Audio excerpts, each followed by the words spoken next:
Running for her life, the woman tried to stay several steps ahead of her attacker as she made her way past one tree, then two.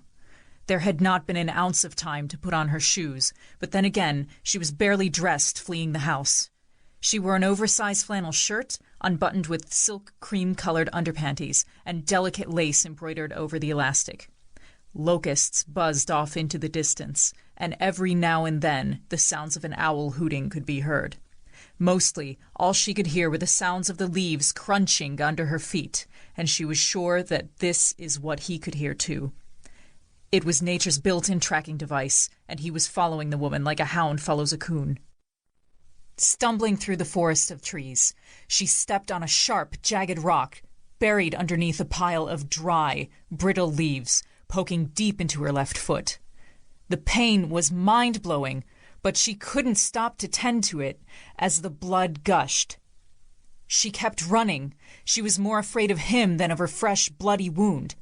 She knew that she had to get away from him, and fast. "Where's the country road?"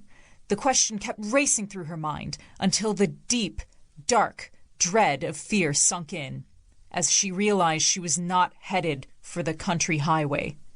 In the darkness of night, she ran the wrong direction. Soon, she will be met with a barbed wire fence. More fear sunk in. This time, it was paralyzing. "Help me! Somebody help me!" The woman screamed as loud as she could from the bottom of her throat, but no one could hear her except for him, her lover, and the horses in the nearby pastures. Why was he so enraged? Minutes ago, she lay naked on top of their queen-size bed. He didn't want to have a king-size bed. She would be too far away from him.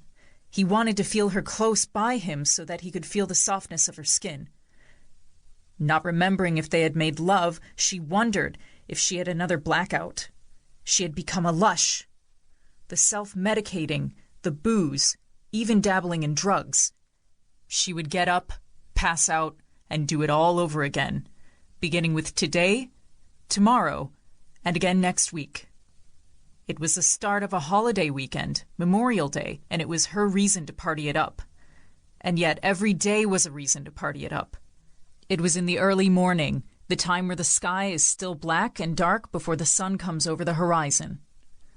The drugs had taken over his life and were moving into hers. She didn't remember any of the self-humiliation that he had continued to put himself through, trying to please her as she laid there passed out drunk while he shamelessly kept trying to get it up. This is when she woke up for the second time after passing out from the booze, sloppy sex, or both.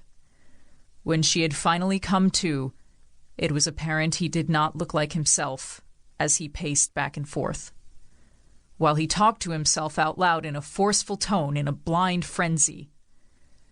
This tone in his voice startled her to the very core of her bones.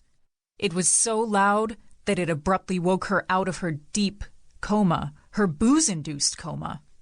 He was scaring her. She had seen his anger before, but never had it been directed towards her, never at her. This is what was so puzzling to her. She had seen him lose it with his drug connections, threatening their very lives, but never hers. He worshipped every inch of her, except it was a creepy obsession. She was all alone in the room, or at least that's how she felt, even though he was physically there, rambling nonsense.